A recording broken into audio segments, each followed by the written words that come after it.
guys, kwento ko lang. May tumawag kanilang number at pakilalang RCBC Fraud Department. Tapos sabi niya, upon reviewing my account, may 4 unsuccessful attempts daw ng fund transfer from my credit card account to other banks and other number. 4 na beses daw na nag-a-attempt kumuha ng pera doon nga sa credit card ko. So sabi niya, i-confirm niya daw kung may ganun ng transaction yung account ko. Tapos sabi ko, wala naman akong na-receive na notification today. Tapos sabi niya, pag ganun daw yung nangyari, under investigation daw yung account ko. Tapos kailangan ko daw ng cooperation kasi nga para hindi raw masira yung credit score ko. Pero nararamdaman ko na scammer yung kausap ko.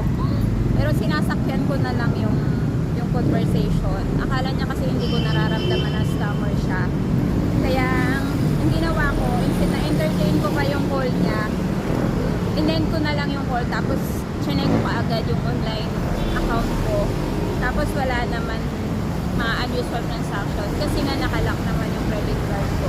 Then tumawag ako sa RCBC, tapos confirm na hindi naman daw talaga yun partner ng RCBC yung number na yun. So diba, grabe yung mga scammer, kaloka.